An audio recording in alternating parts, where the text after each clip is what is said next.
कहाँ गइल बे रे सुबेरे ले कथी की जानी पूरा दिन ओकरा घूमी के बा कुछ करे के तो बा ना सारा काम धइल बा करे के ओकरा कुछ बुझाता कि कर दही सियान हो गइल जो एने घूमतिया आवतिया तब तो ओकरा के बतावत हई जा कौनो काम करे खातिर ओकरा के कहे के पड़ला अपना माने ले ना करे ओकरा कुछो नहीं के समझ में आवत। अरे काहे मैं काहे किसी तोड़ी तने हो कहाँ गए रहू हो? अरे कुछ ना तनी ओने घरी तनी घूमे खातिर बोलो तोहरा का के बोलो का काम बा देखा तो मसाला धैला पीसे के सांझ हो गई खाना उन्हें ना बनी। अरे टेंशन काहे इतने रहते हो हम जाती पीस देते हैं टेंशन मतलब तू आराम से खाली बैठ हम खाना मतलब बना इतना अथी से बोलता हूँ कि जैसे लगा हमरा में संभाल जाता हुआ। अरे ना मैं बताओ हम कितना आराम से जब बैठ लें जाती मसाला से पीस के खाना तू जा चुपचाप हमरा भी दुलार मत लगा जान लू। अच्छा ठीक बजा दी इतने खिसिया मत जाती हम तुरंत मसाला से हाँ जो जो जो ठीक बा आज बड़ी उन्हें से घूम के आओ अब तरह हम खाना बना देते हैं बुझाए लग तरह के तरह पोल्टिस मार लेने का खाना बना देते हैं हम खाना बना के हम तू खइबू अब तरह के बना माई बेटी खाली बैठ बैठ के नौटंकी कर ली भैया सोच दे जाएगी उनका बेटी कह हम खाना बना देते हैं अब जा माई बेटी खाना बना देते हम तुरंत खइयो जा पिसा गई का रे मसाला वा? अरे ना ना भाई पीसत है कबेले तोहरा के बनावे के मन नहीं के खाना जान लू आ तू चप्पल पहन के आइल महारानी बने। अरे ना माई देखो तो कितना तू खोलबू चप्पल करू डरामा।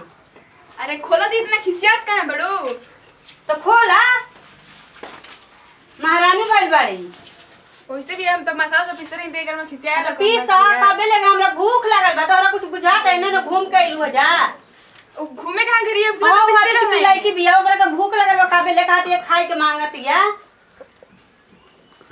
कबेले इनका पीसा दे जल्दी बैठा पीसा मसाला काहे मुंह में देखत है तू तोरा के जितने प्यार से बोलत है नो तुम कपारे पे चढ़ल जात है बैठ पीस मसाला बा जल्दी खाना बनाओ कबेले इनका के कहा तो सुनाते नहीं खेने ने घूमत रहेले देते तो मत बा जानलू का बोलत रो लेके के हो ना पूछो कहाँ रहनी है गोरे न दिन खेत और घूमे मसाला पीसे कहनी है खाना बना ठीक है बना दे जल्दी पीस जल्दी आवत नहीं जा हमार मम्मी रही चला ऐसन पहले हमार मम्मी रहती इतना हमारे साला दुख ना होत रहे लेकिन ये भी ना तब से हमारे एकदम पूरा दुख होत रहता है मम्मी हमारे तो सब पैसे सब देते रहे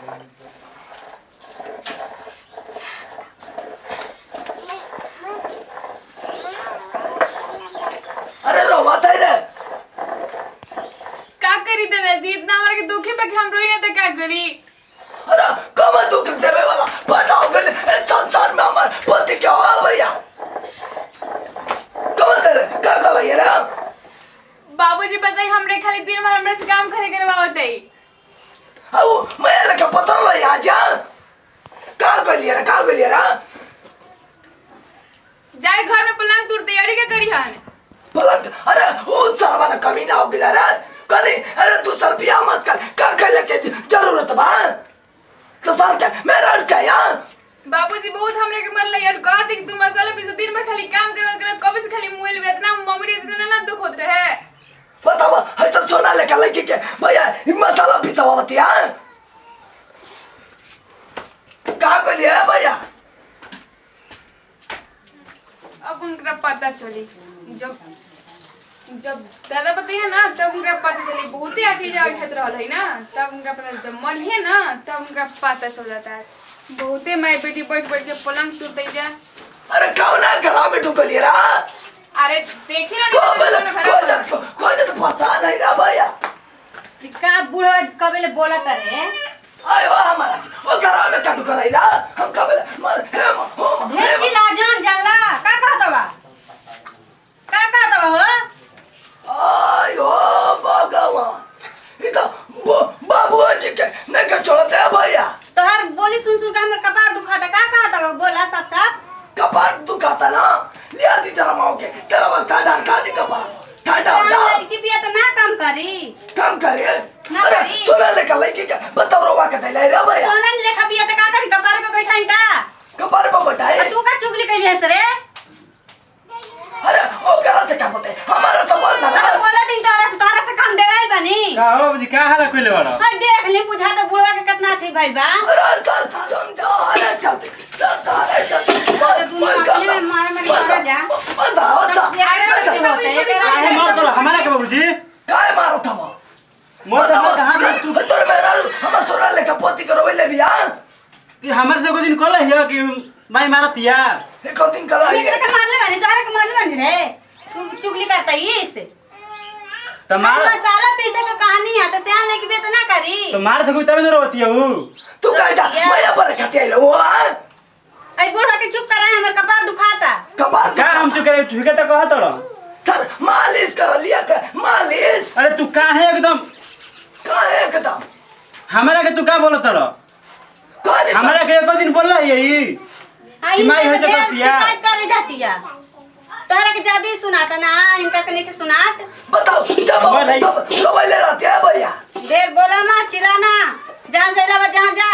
अब तोहरा के ज्यादा दुख बानू तो लिया काल गे रहा हमरा तनी नहीं तू कम बोलै बाबू जवन तनी बुढ़वा कबे ले चिल्लाता दादा हमर कपार दुखाता एका बोली सुन सुन के। तनी तू बाबूजी को कम बोला। अरे चिल्ला चुप नहीं रही। भैया के ले जाके कुछ बोले कि फ्रिज में नहीं? रखाओ फ्रिज में फ्रिज में ज्यादा बोलबे ना तो हम नेटेट दवा दे मुंह जेबे जाला। काहे बाबूजी के तू इतना बोलत रह?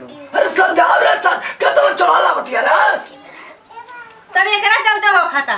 तब ओकरे के तू काहे डांटे लगल? तो केकरा के डांटी तोहरा के? सुनाते नहीं के एकरा के? खाली मसाला पीसे के कानी से आन ले कि ना कर ले काम का? हमर लइके होती चुके बिया ओ खाए लगे भूख लगल बा कि ना कबेले? तो तू का माया पर खाते लो तोहरा ढेर अथी बानू टेंशन तो एकरा के लेकर गेरा है एकरा नहीं हिस्सा सब मिली ना जान ला। तू आज ऐसे काहे बोलत रह? कैसे बोला तई? कैसा सुना था अरे छोड़ दिया सुना था ऐसा सुना था हां बताओ है कैसे पति का हमारा बोला था हम तो चाहते नहीं हम मुझे मुंह देख के समझाते न बनी बाबूजी हमरे काहे मारत? पानी ऐसा लेके जो अलगरा होके अलगरा तू जा एकरा के लेके आल गई घर में तोरा कोनो जगह नहीं के रहे के। माने घर में जगह निकाल माने इहो तो अपन रोज लड़की नहीं। दिया। अपन लेके हम ही का एकरा के जन्म देले बानी अपन लेके दिया। अरे ओके ढेर टेंशन बानी तो जाई हम अकेले रहमी घर में। अरे हम केकर बात जाई हम नहीं खेल हमरा कौन के बोले के। जाए सर में आरमो तुम मेरे मो करा बैसा जा लो लो लेके सर में काले बियाह मत कर रहा हम केकर के घर में बात सुनी। इने बाबूजी गरम होत रहने ने मेहरारू गरम होती है। तोरा के कम से कम बताओ कि जने कि माई ऐसे करती है। तू मतलब को दिन पे एको दिन ना बतैली। अरे का कहीं बाबूजी रोवे से तो कहलक बने भी मम्मी हमके मार लगती तो पहले ही से मारत रहली। अच्छा ठीक बा चल अब कुछ करना हमके बतैले जी है चल।